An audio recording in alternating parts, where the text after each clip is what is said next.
Bem, boa noite, meus irmãos e irmãs. Hoje, dia 6 de novembro, quarta-feira, nós estamos aqui, pela graça de Deus, para continuar nossos estudos sobre a importância da pregação.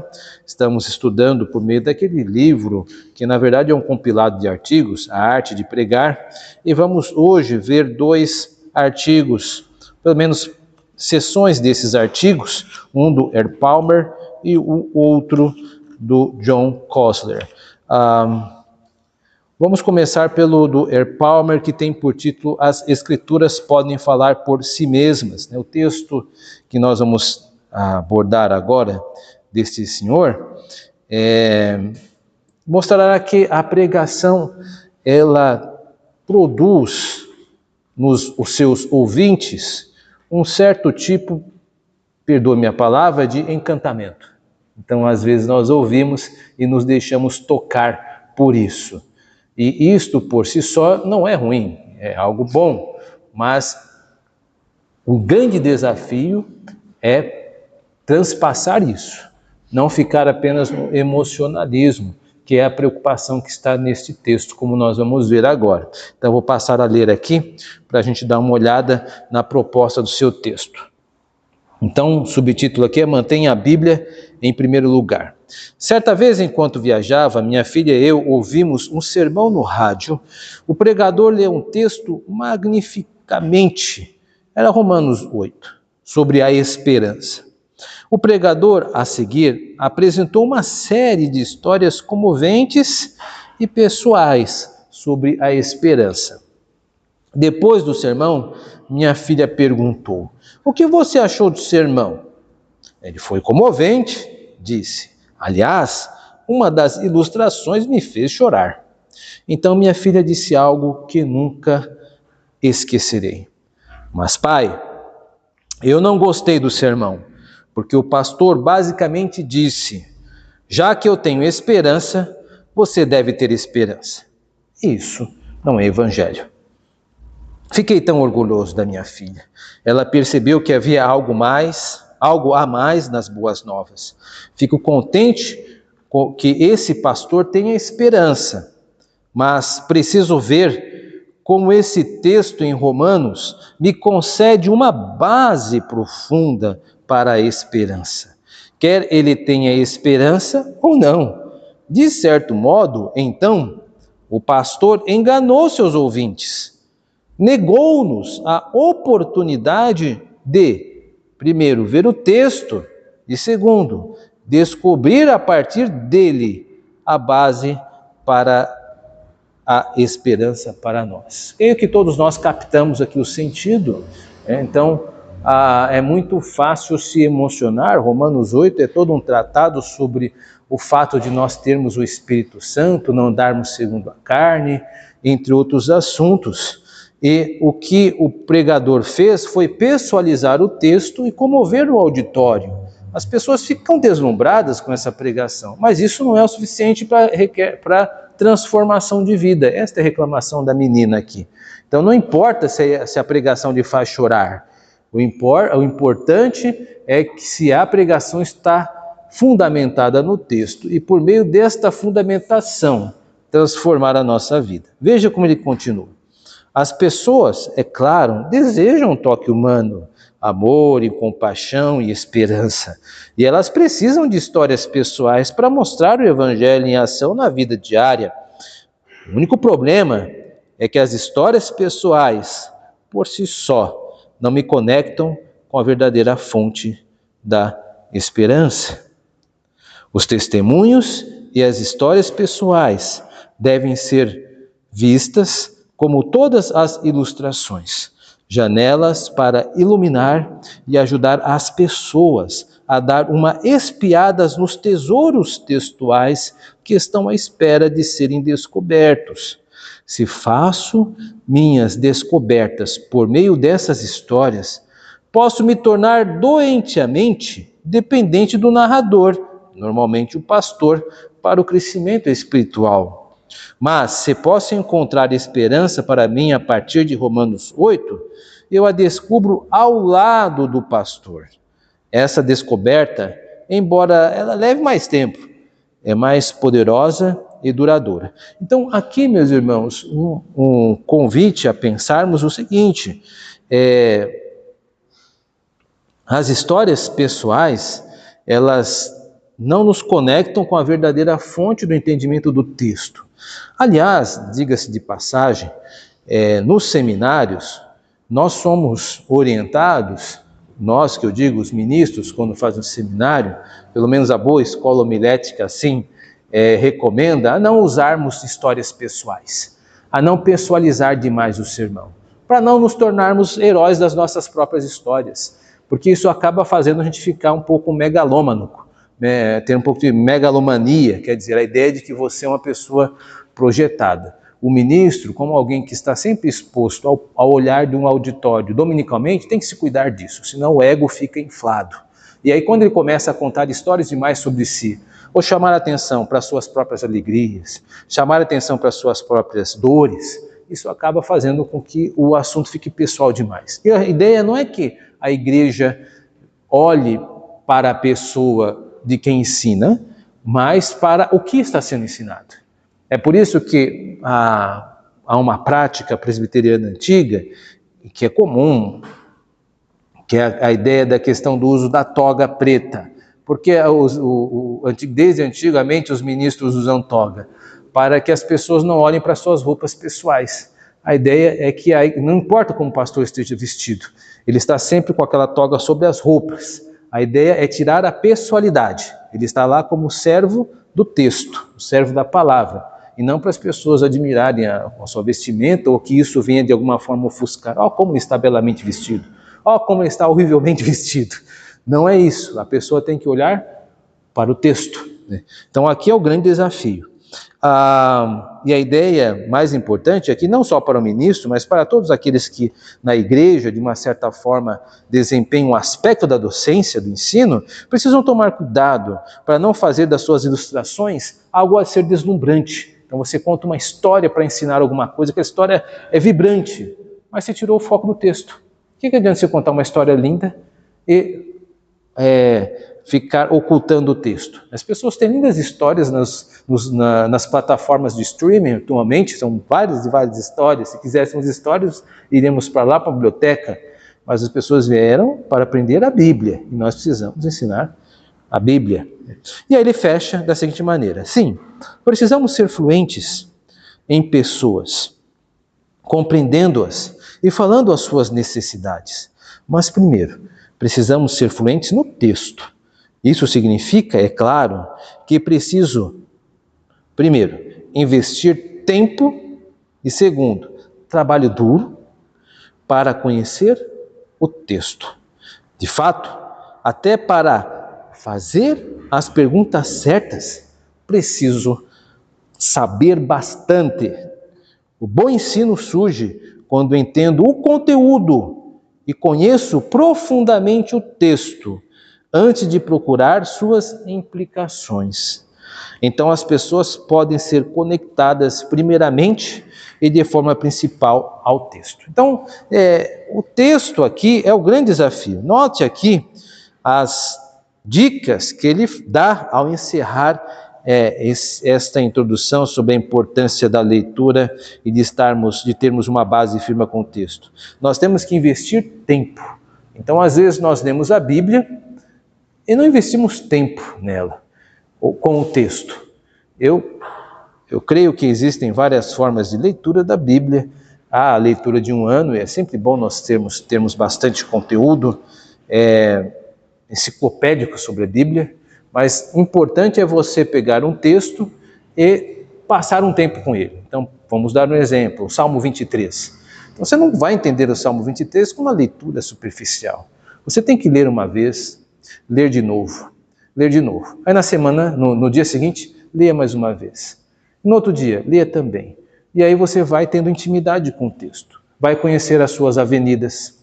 Quais são as imagens principais que o autor utiliza. Vai conhecer um pouco mais acerca do seu repertório. O que ele guarda na estante das palavras. Que palavras que ele utiliza? São mais palavras concretas? São mais palavras abstratas? Você, com intimidade com o texto, vai conhecer as possibilidades de frase. Porque ele usa frases curtas e não frases longas. Então isso vai fazer com que o texto se tenha intimidade. É que nem termos um amigo. Se você tem um amigo e é íntimo dele, é fácil falar dele. Você pode dizer sobre fulano, ciclano, é meu amigo, ele é assim, assim, assado. Mas se você vai falar de um texto e começa a tropeçar ou ficar com muitas lacunas, como por exemplo, deixa eu ver, isso significa que você não tem intimidade com o texto. E você não vai poder dar muita informação sobre ele. Então, durma com o texto, acorde com o texto, caminhe com o texto, conheça as palavras, invista tempo, né? E é trabalho duro. A ideia de que a leitura da Bíblia é algo fácil é um engano. Ler a Bíblia, assim como ler um texto de uma forma séria, requer trabalho. Então você tem que parar, tem que ler, tentar entender os motivos pelo qual o escritor escolheu aquelas palavras e não outras, a quem ele estava se dirigindo, qual a situação que estava. E aí, então, você vai poder fazer perguntas certas. É possível fazer perguntas erradas ao texto? Claro que é. Então, você pode perguntar para um salmo, qual é o motivo da composição deste salmo? Quem o escreveu? É claro que a autoria, ela terá certa relevância, mas os salmos, eles têm um tipo de sabedoria universal. Então, esse tipo de pergunta de autoria, embora tenha o seu valor, saber que Davi escreveu, Salomão escreveu ou Moisés tem o seu valor, mas é muito diferente fazer essa pergunta numa epístola, porque é totalmente fundamental, porque o texto é um texto mais dialógico, é um texto que o narrador, ele está falando ao seu destinatário de uma forma longa, por argumentações, imagens e tudo mais. O Salmo não, o Salmo é um poema, ele vai tocar em sentimentos, vai despertar noções. Então a pergunta da autoria, ela é por uma escala, em escala menor, menos importante do que seria para uma epístola, por exemplo, falando de gêneros de textos. Tudo bem, meus irmãos? Então, quanto mais eu conheço os textos, mais eu vou ter intimidade e eu vou aprender a fazer as perguntas certas. Então, para termos um conhecimento da Bíblia, é trabalho, trabalho, trabalho. É bom se emocionar quando alguém prega, é sempre muito agradável saber que fomos tocados dessa forma, mas isso não transforma vidas. O que transforma a vida é a palavra, por meio do seu entendimento concreto. Tá? Fica a dica aí. Eu utilizei esse texto, e vocês podem perceber que é o capítulo 65, mas como uma introdução ao assunto que de fato eu quero trazer essa noite, que são as teologias do texto. As teologias são interessantes. Eu estou usando o plural porque de fato é assim, de uma forma muito sábia, que o senhor John Cosler toca neste assunto, sob o seguinte título: todos fazem teologia. Você faz teologia de forma certa? Então há um erro de grafia do texto, mas eu estou mando aqui. Todos fazem teologia, você faz teologia da forma certa? Essa é a pergunta. Então aqui, notem, não subestimemos, antes de começar a leitura, eu advirto, não subestimemos o assunto. O assunto é interessantíssimo e poucas vezes ele é abordado de uma forma tão direta quanto este cidadão faz. Então vamos observar com calma os assuntos que ele traz. Diz ele, 3 tipos de teologia. 3 categorias correlacionadas de teologia contribuem para o conteúdo teológico do sermão: teologia exegética, teologia bíblica e teologia sistemática. Vamos parar por aqui. Antes de continuarmos, eu preciso me assegurar que todos nós estamos conscientes do que significam esses termos. O que é a exegese? Exegese é o estudo do texto pelas suas próprias ferramentas. Geralmente, quando eu vou estudar a exegese, eu observo a sintaxe, a gramática, o vocabulário, é algo muito mais textual, muito mais, um trabalho muito mais do texto escolhido, né? Muito mais, como alguns dizem, atomista, né? Pega como se fosse um texto e trabalha como se ele fosse o universo a qual eu vou me fundamentar. Então, isto é exegese. Exegese são estudos, o estudo da sintaxe, da semântica. A sintaxe é como o texto se organiza, a semântica são as suas significações. O que significa isso? Vamos dar um exemplo. Salmo 23. O Senhor é o meu pastor. Então, se eu for fazer uma breve exegese sobre esse enunciado, o Senhor é o meu pastor, eu vou observar que é uma frase, que ela tem uma afirmação, uma frase afirmativa, o Senhor é o meu pastor. Não é uma frase negativa. A frase negativa seria, o Senhor não é o meu pastor. Não, é uma frase positiva, o Senhor é o meu pastor. Aí eu vou observar os verbos que estão presentes nessa frase, o verbo ser declinado aqui no é, né? Exposto aqui no é, tem um substantivo, tem um sujeito. Isto é uma exegese. E significa, isso seria a parte da sintaxe. E aí eu vou pegar a semântica e dizer, o salmista está dizendo que o Senhor, Deus, ele é o pastor dele. Ele se sente pastoreado. É o que significa o texto. Então, eu uso a sintaxe para extrair uma significação, que seria a semântica. Aí, ele diz que tem uma teologia exegética, tem uma teologia bíblica, o autor vai dar uma explicação mais completa sobre isso, e a teologia sistemática. Então vamos ver agora as explicações do autor. A teologia exegética é a teologia do próprio texto bíblico. É o produto teológico da análise exegética do pregador do texto no seu contexto. Por exemplo, a teologia exegética de Colossenses 3, 12 a 18, inclui afirmações como: a virtude é tanto um resultado quanto uma obrigação da graça de Deus. Ou, os escolhidos por Deus para experimentar a graça de Cristo refletem o poder transformador de Deus na maneira em que vivem e têm comunhão e adoram. Embora a passagem seja orientada por sua própria aplicação, sua exortação de vestir as virtudes da vida cristã está fundamentada na teologia da graça e da eleição. Não é dito aos colossenses que façam essas coisas para se tornarem filhos de Deus, mas porque já são o povo escolhido de Deus, santo e amado. Isso está no verso 12. Timothy S. Warren define a teologia exegética como a expressão de um princípio teológico universal que o pregador descobriu no texto por meio dos processos exegético e teológico. O que ele quer dizer? Quer dizer que quando eu leio um texto, eu preciso olhar a sintaxe e a semântica, como eu disse, para dali extrair um princípio teológico. Então, voltando ao Salmo 23, quando eu leio o Salmo 23, qual que é o princípio que eu posso pegar? Eu posso pegar que o Senhor é o pastor do seu povo. Como é que eu posso dizer isso, o Senhor é o meu pastor? Porque a palavra Senhor é Yahvé. Yahvé é o nome do Deus da aliança. E aí eu extraio um princípio coerente com o texto, né? Fundamentado no uso da palavra Yahvé no decorrer do livro dos Salmos, por exemplo, onde celebra-se o Deus da aliança. Um exemplo. Então eu posso pegar um princípio teológico por meio da exegese. Vamos agora ver uma outra teologia. Daqui a pouco a gente volta nisso de novo. A teologia bíblica. Aqui ele vai gastar um tempo. Diz ele: a teologia bíblica também é teologia exegética, mas praticada em uma escala maior. Se a teologia exegética examina uma faceta de uma doutrina da visão microscópia do texto para o sermão, como o exemplo do Salmo 23 que eu estou usando, a teologia bíblica tem uma visão de satélite da mesma doutrina. Como assim?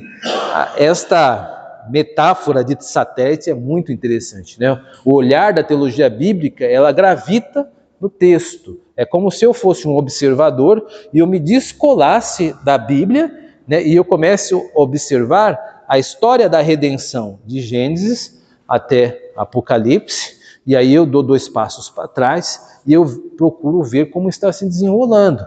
É o que ele vai dizer aqui.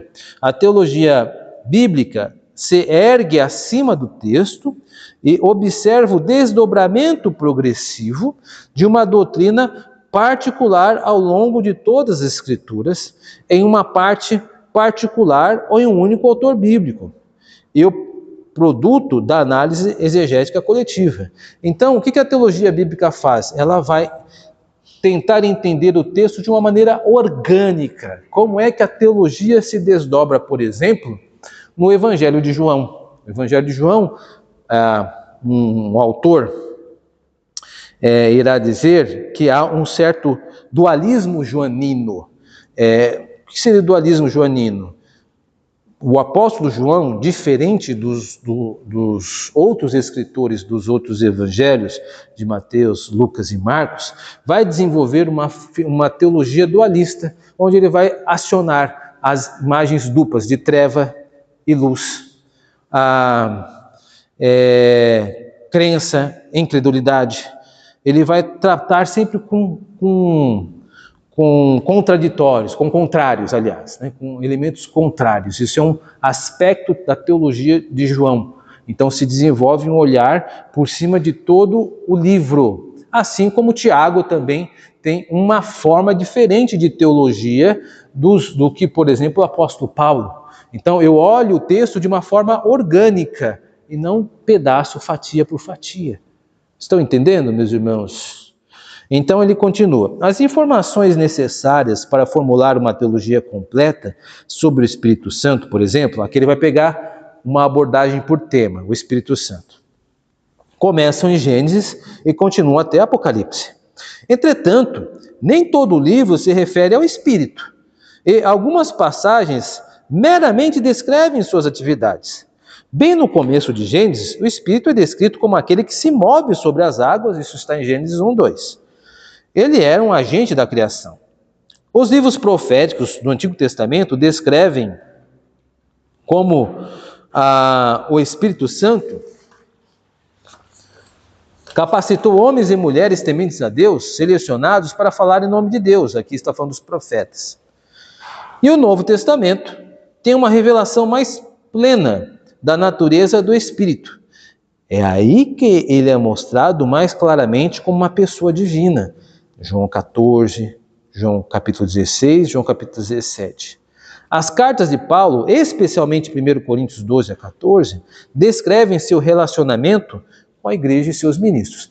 Fantástico, essa é uma outra abordagem. Então está falando de um olhar temático dentro da perspectiva de como esse tema progride de Apocalipse de Gênesis até Apocalipse.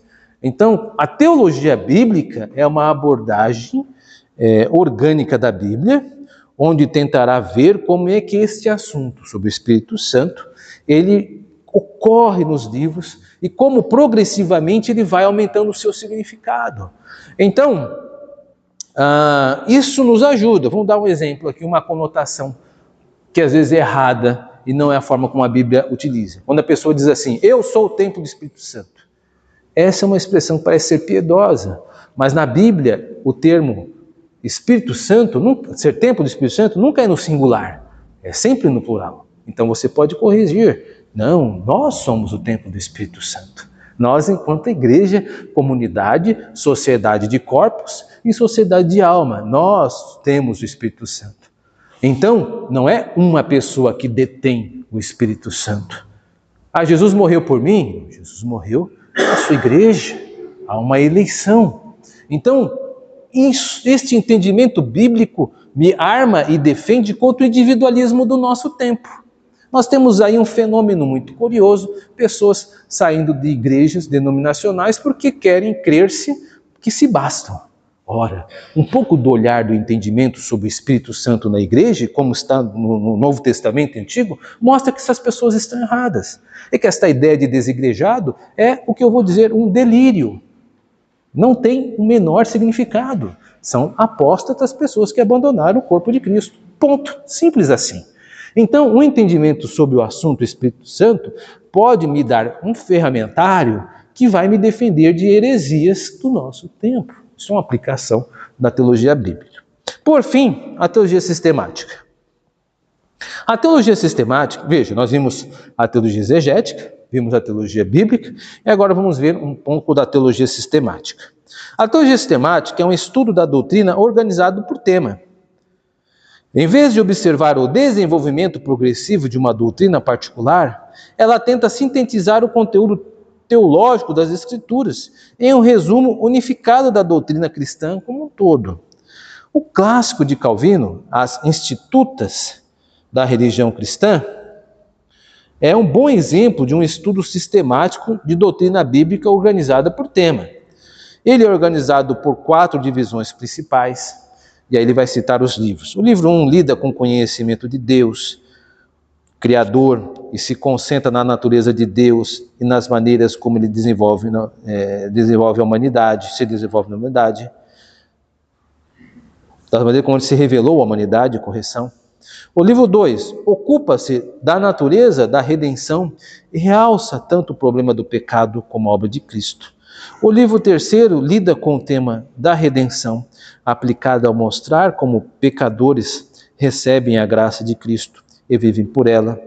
O livro 4 discute a natureza e o ministério da igreja. Ao longo de toda a obra das Institutas, Calvino defende suas asserções com citações das Escrituras e interage com muitos religiosos antigos contemporâneos de seus dias. Então, a instituição da religião cristã, essa obra de Calvino, é uma teologia sistemática. Digo mais, nós também temos todos uma teologia sistemática por meio da confissão de fé. Nós temos a nossa teologia em 33 artigos, onde nós fazemos algo que nós não fazemos com a Instituta da religião cristã de Calvino. Nós subscrevemos a confissão de fé de Westminster, isso que a torna singular. Então, a teologia sistemática são propostas de textos escritos com temas que nos ajudam a nos encontrar, a ter os endereços. Então, por exemplo, se eu vou falar sobre o Espírito Santo, eu sei que, com certeza, o livro de Atos dos Apóstolos, ele terá muitas informações sobre o Espírito Santo, porque, afinal de contas, é no capítulo 2 que vem a descida do Espírito Santo, e aí todo um desenvolvimento da igreja no Novo Testamento.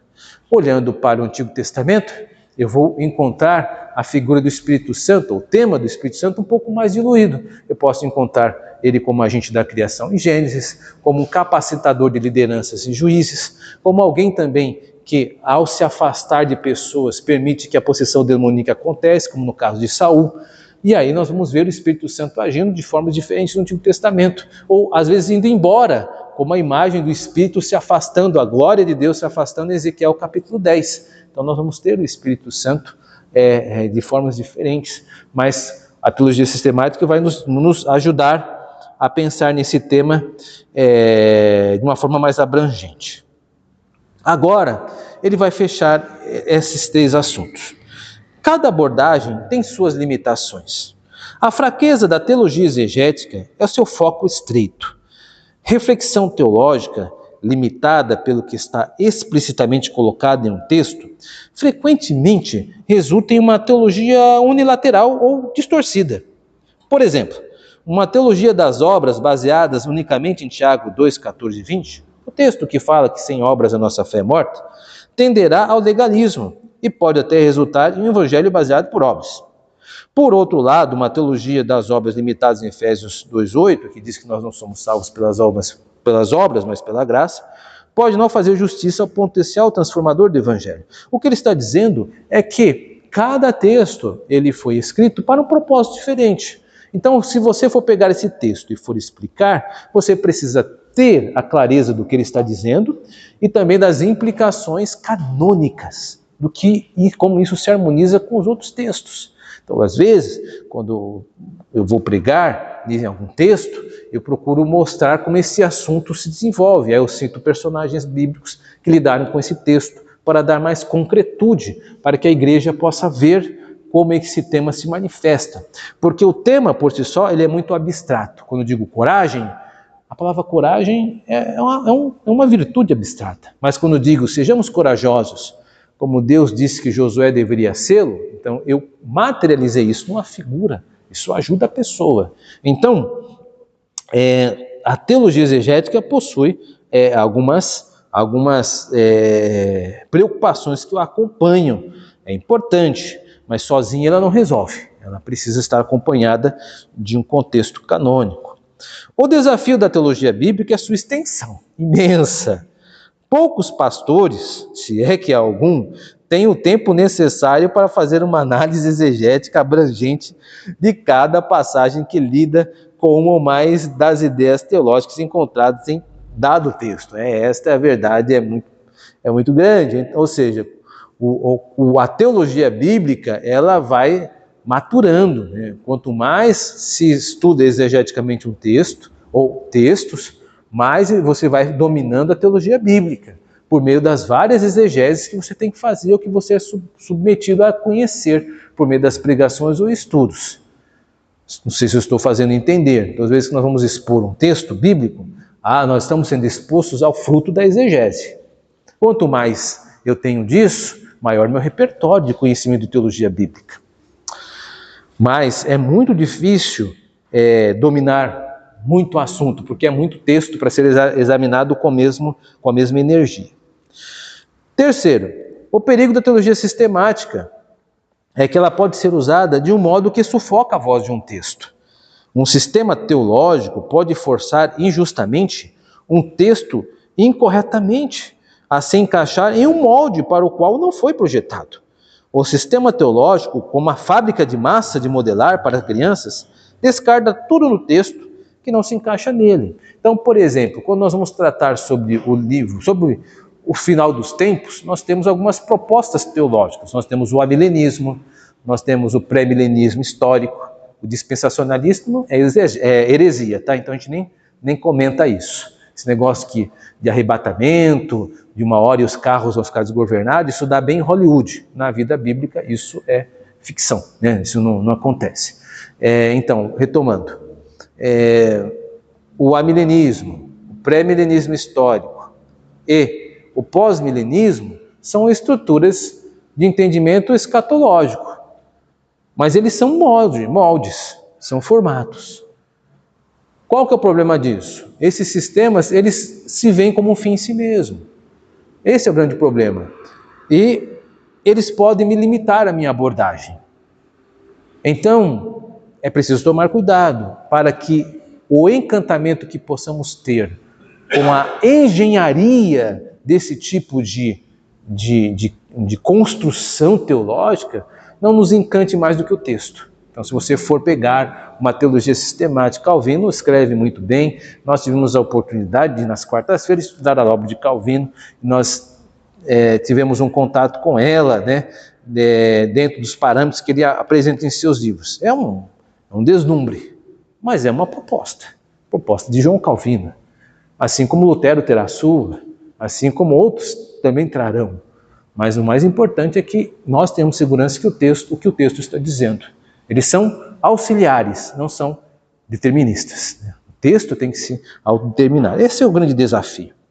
Bom, por causa dessas limitações, a tarefa da pregação requer atenção aos 3 tipos de teologia. Então nós encerramos aqui com as teologias. Existe a teologia exegética, existe a teologia sistemática, existe a teologia bíblica. Essas 3 não são por si só se bastam em si mesmo, cada qual tem a sua importância, e é bom que nós saibamos quando recorrer cada uma delas na sua devida medida.